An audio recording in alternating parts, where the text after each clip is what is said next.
예, 오늘 제5과 예수 그리스도의 생애, 탄생과 성장, 오늘 같이 은혜를 나누겠습니다.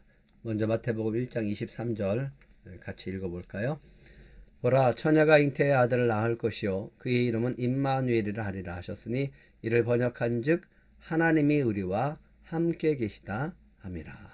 예, 예수님은 임마누엘로 오셨습니다.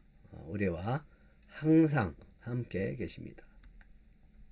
예수 그리스도의 탄생과 성장, 예수 그리스도의 탄생과 성장은 하나님께서 사람으로 오셔서 사람으로 살아가신 과정입니다.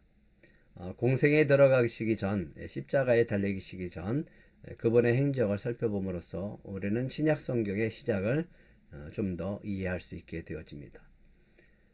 마태복음의 제일 첫 장에는 족보가 등장합니다. 그래서 마태복음의 첫 장은 예수 그리스도의 족보로 시작되어지는데 이 족보에는 굉장히 큰 의미가 담겨져 있다라고 하는 겁니다.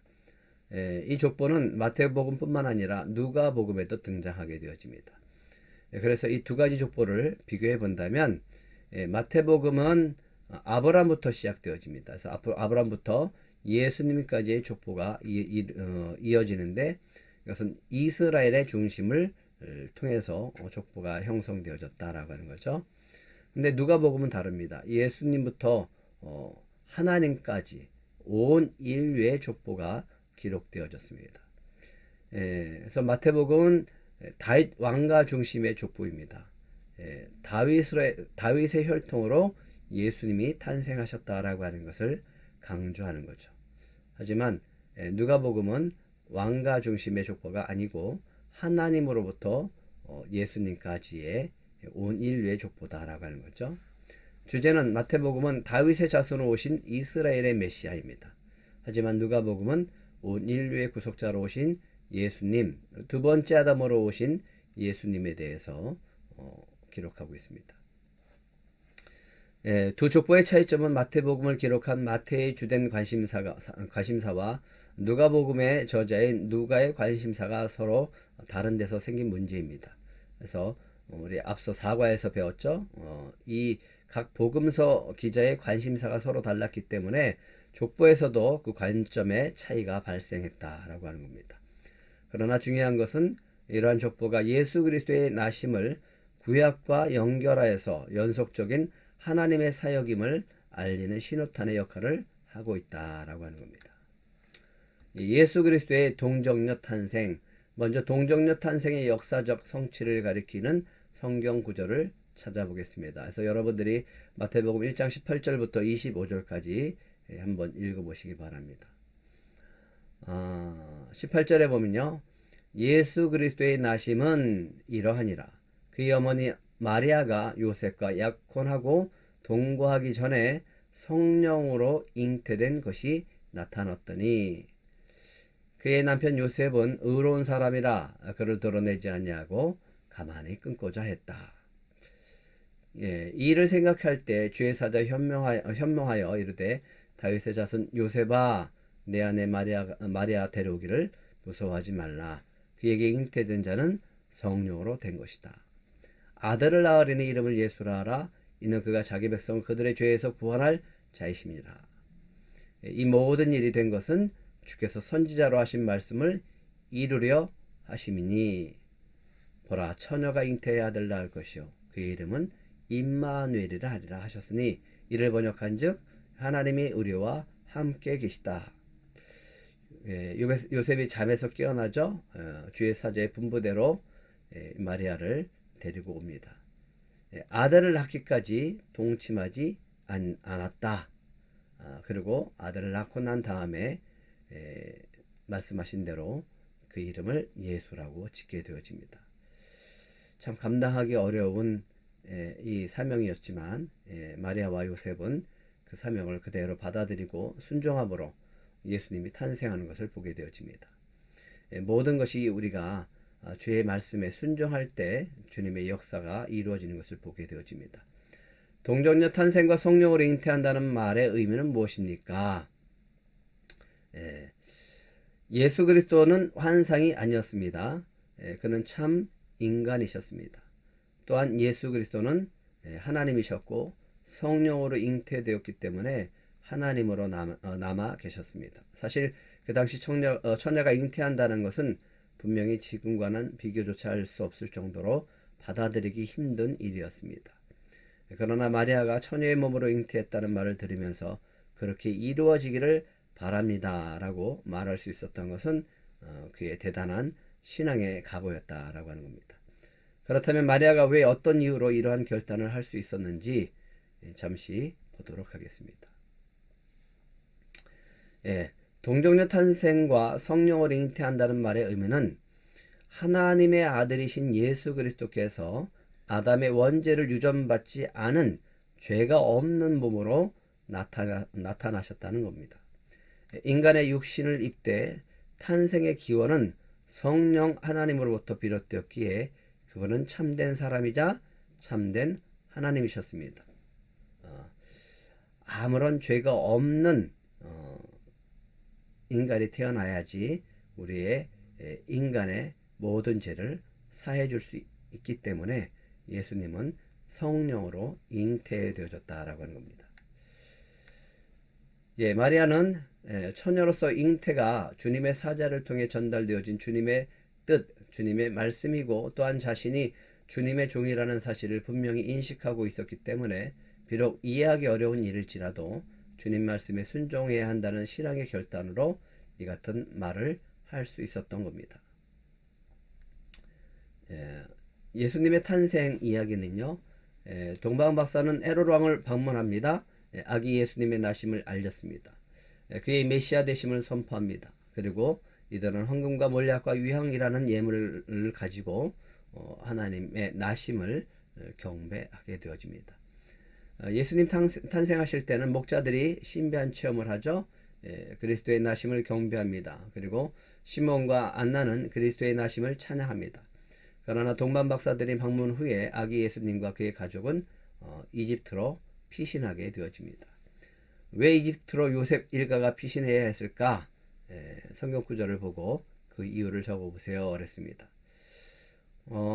마태복음 2장 13절에 보면 그들이 떠난 후에 주의 사자가 요셉에게 현명하여 이르되 헤롯이 아기를 찾아 죽이려고 하니 일어나 아기와 그의 어머니를 데리고 애굽으로 피하여 내가 내게 이르기까지 거기 있으라 라고 말씀하셨죠. 그래서 마리아와 요셉이 예수님을 데리고 이집트로 피난길에 오르게 되어집니다. 그래서 예수님이 탄생하시자마자 참 어려운 삶을 살아가게 되어지는 것을 보게 되어집니다. 요셉이 일어나 밤에 아기와 그의 어머니를 데리고 애굽으로 떠나가 헤롯이 죽기까지 거기 있었으니 이는 주께서 선지자를 통하여 말씀하신 바 애굽으로부터 내 아들을 불렀다함을 이루려 하심이라. 그런데 우리가 생각하기에는 여러 가지 이런 문제가 왜 일어날까라고 하는데 성경은 이렇게 얘기를 합니다. 선지자를 통하여 말씀하신 바 이 말씀을 이루기 위해서다. 헤롯 왕이 2세 이하의 아이들을 모두 죽여라는 명을 내리기 전 주님의 사자가 현명해서 얘기하죠. 그렇기 때문에 애굽으로 피신하라고 하는 이야기를 듣고 마리아와 요셉이 피신하게 되어집니다. 예수님의 가족이 이주한 것을 인간적인 관점에서 살펴보면 좀 더 나은 환경을 찾아 이주하거나 혹은 이주와 박해가 우연히 시기적으로 일치한 것이라고 생각할 수 있습니다. 그러나 하나님의 관점에서 본다면 이것은 야곱 일가족을 애굽으로 보내어서 기근을 피하게 했었던 것처럼 아기 예수님을 애굽으로 보내서 헤롯의 손길을 피하게 하신 것입니다. 하나님의 원대한 계획 가운데 이러한 일들이 진행되어진다라고 하는 겁니다. 우리가 생각했을 때 아니 예수님이 왜 피신을 가야 됩니까? 라고 하지만 하나님은 이 모든 것들 가운데 다 계획이 있으셨고 또 하나님의 말씀을 이루기 위해서입니다 라고 하는 거죠. 헤롯은 박사들이 돌아간 후에 2살 이하의 아이들을 다 학살하게 되어집니다. 그 이유가 있습니다. 박사들이 예언한 유대인의 왕 이 후일을 자신의 위치를 위협할 수 있는 사람이다. 그 탄생의 이야기를 듣고서 위협을 느껴서 살해한 거죠. 그런 두려움과 박사들에게 속았다라고 하는 분노 때문에 이 복합적인 마음이 작용했다라고 하는 거죠. 헤롯의 유아 학살은 구약에 이미 예고되어 있습니다. 마태복음 2장 18절의 말씀은 에레미야의 예언이 성취되었다라고 하는 겁니다. 예수님께서 베들레헴에서 나셨습니다. 베들레헴에서 나신 것은 역시 구약 미가의 예언을 성취하신 것입니다. 베들레헴에서 낳게 되신 이유는 로마 사람들이 세금을 받기 위해서 각기 고향에 가서 호적을 등록하라고 했습니다. 그래서 요셉과 마리아도 어쩔 수 없이 호적을 등록하러 고향에 갔다가 그곳에서 출산하게 되어졌습니다. 그래서 말구유에서 아기를 낳게 되어지죠. 그 요셉 일가는 나사렛으로 이주하게 되어졌고 예수님께서는 나사렛에서 성장하게 되어집니다. 근데 이 베들레헴이라고 하는 이 곳이 있습니다. 이 베들레헴은 헬라어로 베들레헴은 히브리어 베이트레헴이라고 했는데 이 베이트라고 하는 것은 집이죠. 레헴이라고 하는 것은 떡, 빵에 결합된 것입니다. 그래서 연결하면 떡집이 되어질 수 있습니다. 이 마을은 현대 베이틀라훔으로 예루살렘에서 약 남서쪽 5마일 지점에 위치해 있습니다. 이 마을은 유다 지파의 중심지였습니다. 유명한 가문 곧 베레스의 후손들이 여기서 살았고요. 사사시대의 이 가문에는 다윗의 조상 보아스와 아버지 이새가 속해 있었습니다. 이 마을은 다윗의 고향이었으며 메시아 탄생지로 예언되어졌습니다.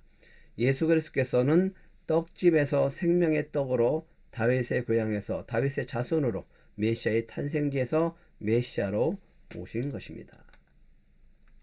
예수님의 성장 과정은 유일하게 누가복음에만 기록되어져 있습니다. 누가복음 2장 40절에 보면 아기가 자라매 강하여지고 지혜가 충만하며 하나님의 은혜가 그의 위에 있더라 라고 되어 있습니다. 유월절 사건이 기록되어졌죠. 예수님의 가족이 유월절을 맞이해서 예루살렘에 방문했을 때 마리아와 요셉이 돌아오는 과정에 예수님이 없었죠. 그래서 다시 성전에 갔더니 예수님이 그곳에 계셨습니다. 그곳에 선생들과 함께 이야기를 하고 있었죠. 그래서 46절에 보면 성전에서 만난즉 그가 선생들 중에 앉아서 그들에게 듣기도 하시며 묻기도 했다. 듣는 자가 다 그 지혜와 대답을 놀랍게 여겼다. 부모님도 놀랐습니다. 그의 어머니는 이르되 아이야 어찌하여 우리에게 이렇게 하였느냐라고 보라 내 아버지와 내가 근심하여 너를 찾았노라. 내가 얼마나 걱정했느냐. 내가 얼마나 걱정했는데 너 왜 여기 있느냐라고 하는 거죠. 그랬더니 예수님께서 얘기합니다. 어찌하여 나를 찾으셨나이까. 내가 내 아버지 집에 있어야 될 줄을 알지 못하셨나이까. 이 마리아의 입장에서는 좀 서운할 수 있지만 그 서운함은 곧 예수님이 이제 예수님의 사역을 감당하기 위해서 성장해 나가는 이 모습을 볼 수 있다라고 하는 거죠. 그 부모가 그가 하신 말씀을 깨닫지 못하더라 예수께서 함께 내려가사 나사렛에 이르러 순종하여 받으시더라. 그 어머니는 이 모든 말을 마음에 두니라. 52절에 보면 예수는 지혜와 키가 자라가며 하나님과 사람에게 더욱 사랑스러워 가시더라. 예수님의 성장이 기록되어져 있는 성경 구절입니다. 예수님의 유아 시절은 성경에 어떻게 묘사되고 있습니까? 누가복음 2장 40절 아기가 자라며 강하여지고 지혜가 충만하며 하나님의 은혜가 그 위에 있더라. 예수님이 12세 때 어디에 갔습니까? 유월절을 맞이하기 위해서 예루살렘으로 올라가십니다. 성전에 계셨죠? 성전에 거하시면서 선생님들과 함께 토론하셨습니다. 소년 예수님은 성전에서 토론하고 있었는데 그 내용은 구약의 내용이었습니다. 예수님의 구약의 내용을 어느 정도 알고 있었을까요? 예수님께서는 하나님이시기 때문에 말씀의 근원이라고 할 수 있습니다. 따라서 소년이었을지라도 실상은 구약의 내용을 완벽하게 이해하셨습니다. 왜냐하면 그분은 구약 내용을 계획하시고 주도하신 분이기 때문에 그렇습니다. 소년 예수를 찾아 헤매던 부모를 향한 답변에서 무엇을 알 수 있을까? 누가복음 2장 49절 예수께서 친히 하나님이심을 선포하신 것을 알 수 있다. 예, 소년 예수의 부모에 대한 태도를 성경은 무엇이라고 말하고 있습니까? 누가복음 2장 51절. 순종이라는 한 단어로 묘사하고 있습니다. 그러나 그 모치는 그 모든 상황을 마음에 담아둡니다. 예, 예수님이 어떻게 탄생했는지 마리아는 너무 잘 알고 있고 또 장차 예수님이 어떤 역할을 해야 될지 마리아도 잘 알고 있었습니다. 소년 예수의 성장 과정에 대해 누가복음을 어떻게 표현하고 있습니까? 예, 누가복음 2장 52절. 예수는 지혜와 키가 자라가며 하나님과 사람에게 더욱 사랑스러워 가시더라. 예, 예수님이 아기로 탄생하셨어요. 예수님이 성장해서 이 땅에 오신 것이 아니라 마리아를 통해서 아기로 탄생했고 아기가 자라가는 그런 모습 속에 우리의 인간과 똑같다라고 하는 것을 보여주고 있습니다. 예수님은 인간의 육신을 입고 오셨다라고 하는 거죠.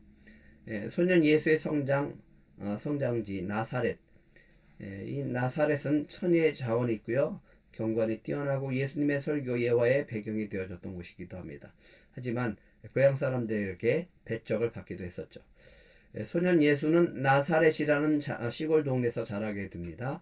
그 도시는 갈릴리 지방 남단에 위치해 있는데 컵처럼 생긴 계곡 언덕 위에 있습니다. 예수가 자기 집에서 남쪽으로 내려가다 보면 무깃도라는 기름진 평야를 눈앞에 넓게 펼쳐져 있습니다. 이 평야는 옛날부터 근동 지방의 유명한 전쟁터였습니다.